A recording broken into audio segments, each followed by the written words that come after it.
I did want to read Mr. Moten's reply. I think you sent him, Mr. Jamieson, an email asking him for his thoughts on this policy, and I asked Mr. Moten, and he said I had permission to read it. So it starts out, Dr. Jamieson, since you asked for my thoughts on the Legal Services Transparency and Review Policy recently adopted by the 3-2 vote, I'd like to share my response with the full board so that everyone has the same information and perspective. I'll address this separately from the questions you asked regarding my legal ledger research.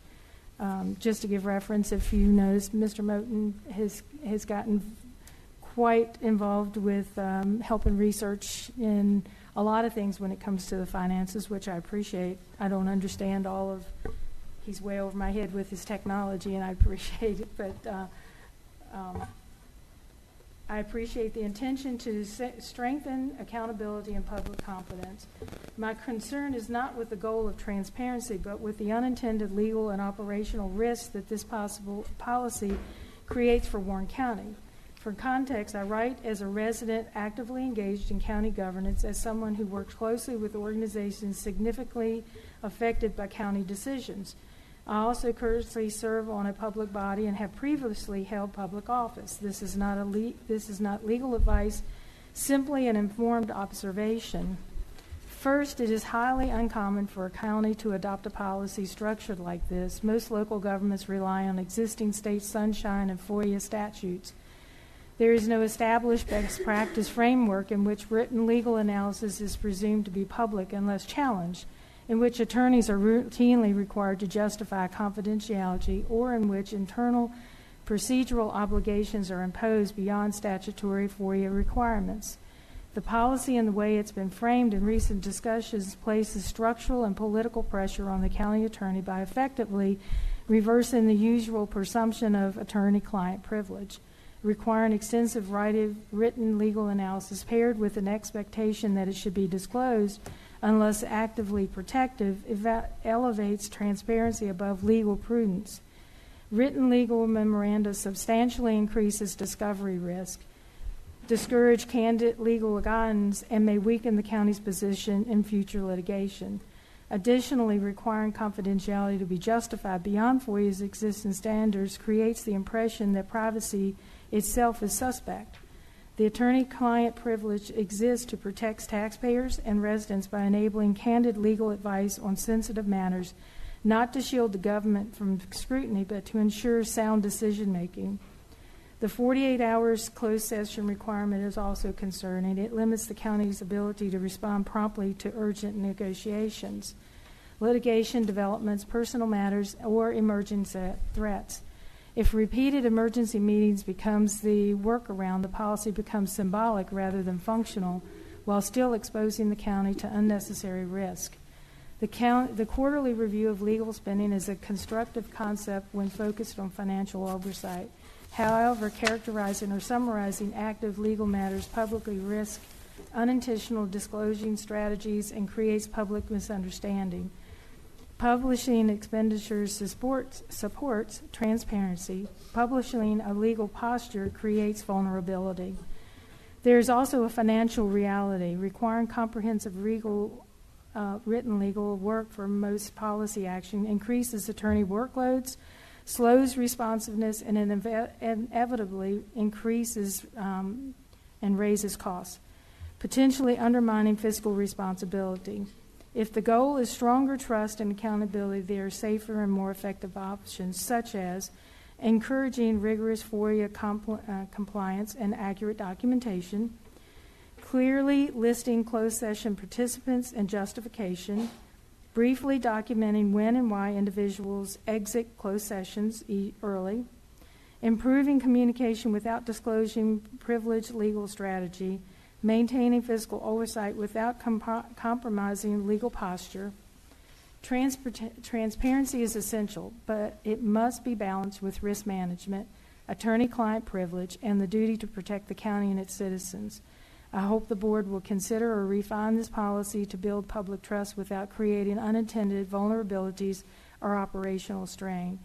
Thank you for inviting input, for your time, and for your continued service to our community. Respectfully, Lewis E. Moten III. Thank you, sir. Appreciate it. Madam Chair, may I read the response that I wrote to Mr. Moten? Certainly.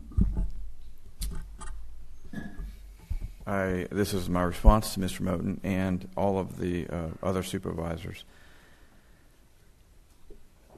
Hello, Lewis. Thank you for taking the time to provide such detailed written feedback on the legal services transparency and review policy.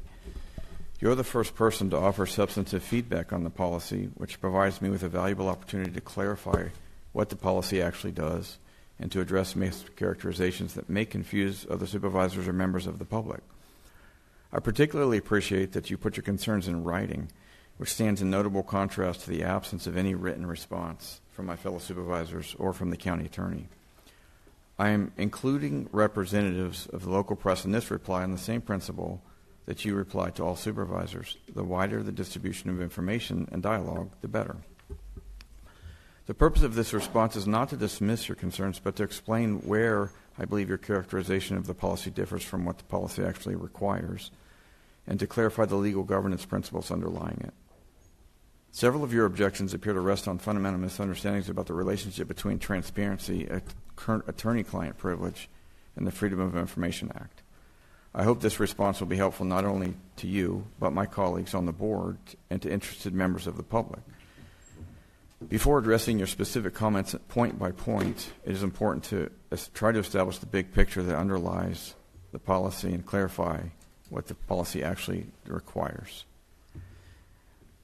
Several days later, I think a week later, I replied on a point-by-point basis, which was extremely long, and I'm not going to even read it here.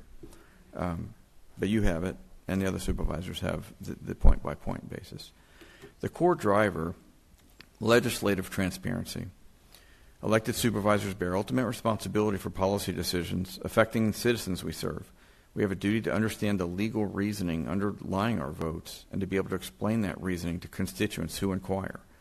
This duty is particularly important when we are asked to adopt ordinances, amend the comprehensive plan, or make other significant regulatory decisions that become the law governing our community. When the board considers whether to adopt an ordinance, we are engaged in legislative deliberation, a fundamentally public process under Virginia law. We must weigh multiple factors: fiscal impact, community needs, practical implementation, and yes, also legal considerations.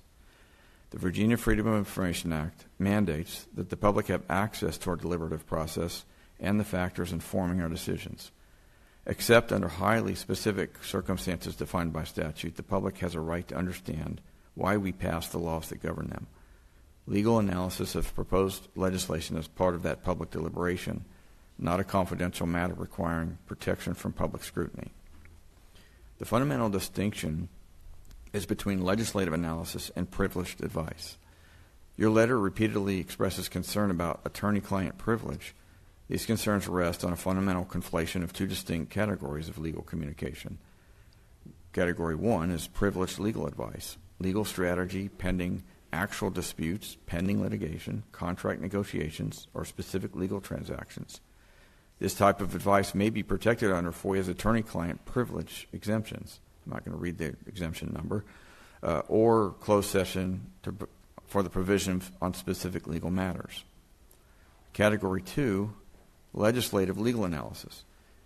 Legal analysis of proposed ordinances, statutory interpretation for policy development, assessment of regulatory approaches, and general legal considerations informing legislative choices.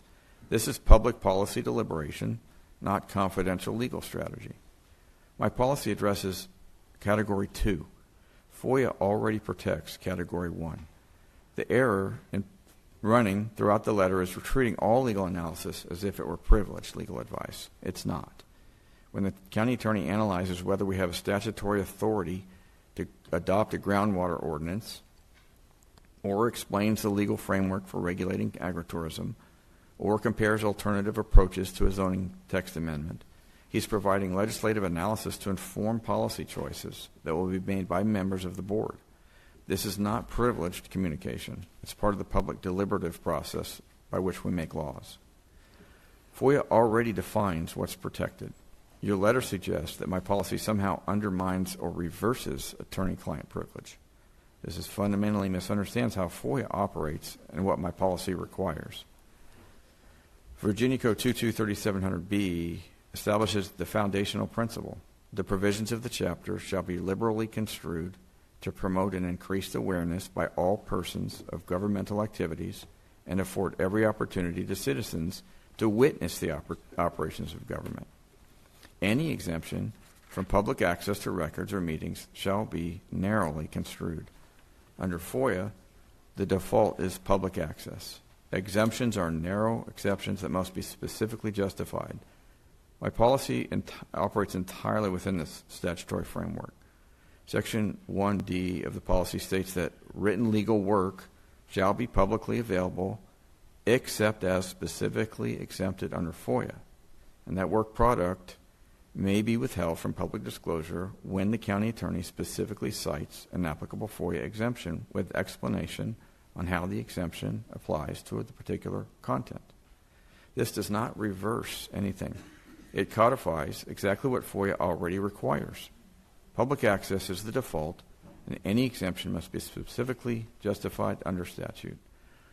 Moreover, the Virginia FOIA Council has been explicit about the limitations on using legal matters in exemption to closed meetings. In advisory opinion AO0107, which is from 2007, which incidentally was the town of Front Royal closing a session to talk about water and sewer policy. Moreover, the Virginia FOIA Council has been explicit about using legal matters. According to the AO0107, the Council stated, in a 1986 opinion, the Attorney General stated that the legal matters exemption requires more than a desire to discuss legal matters and may not, therefore, be used as a catch-all exception to the FOIA Act's opening meeting requirement and does not justify the discussion of general policy matters in executive session absent an appropriate legal issue. The Council further explained the legal matters exception applies only to discussions of specific legal transactions or disputes and may not be used to justify closed meetings involving more general issues, even though those issues may eventually have legal consequences. This is critical. Issues that may eventually have legal consequences do not qualify for closed session. Proposed ordinances are precisely such issues. They are policies with legal implications, not legal disputes requiring confidential strategy. My policy's closed session procedures literally quote the FOIA Advisory Council guidance. I'm being criticized for codifying what the FOIA Council has already told us is required. You write that the attorney-client privilege exists to protect taxpayers and residents by enabling candid legal advice on sensitive matters, not to shield the government from scrutiny, but to ensure sound decision-making. I agree with the second part of the statement, but not the first. Attorney-client privilege exists to protect the county's legal position in actual disputes and transactions. It does not exist to enable candid advice on legislative matters by keeping that advice from the public whose laws are being written.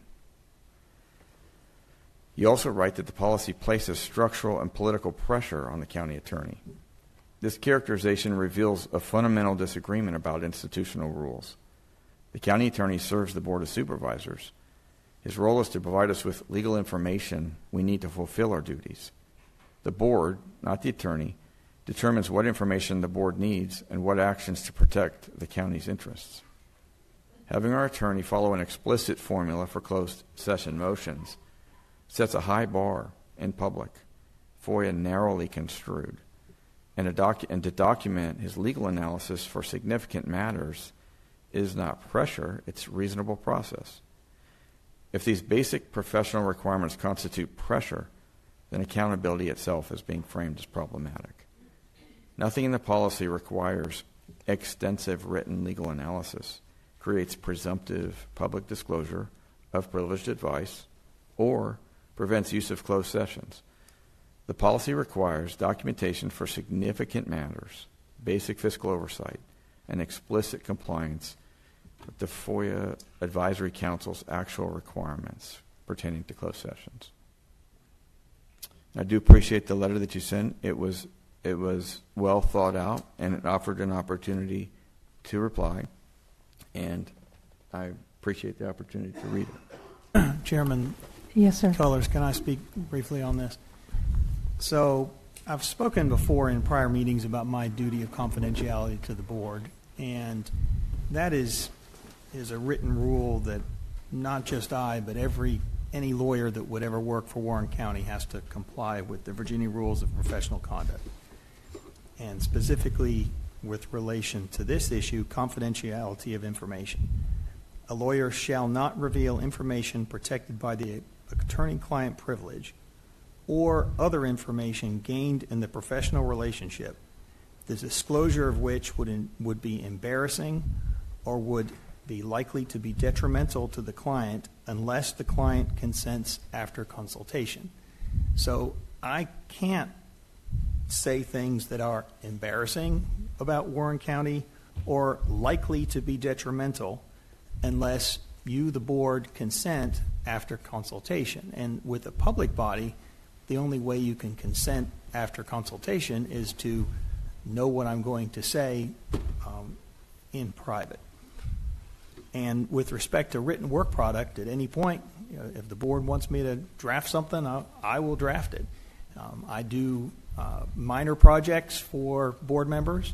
A very large project, I would check with the chair or county administrator, and I did, and as a result of that, did not draft a very long memo, which would have been a huge project in response to the well ordinance. But again, at any point, if the board wants to spend county funds doing that, the board just needs to direct me to do so. I move the Board of Supervisors repeal the resolution for legal service transparency and review policy. Is there a second? I'll second. Roll call, Mr. Henderson. Dr. Jamieson? No. Mr. Henry? Aye. Mrs. Cullors? Aye. Mr. Carter? Aye. Mr. Standmeyer? No. Motion passes.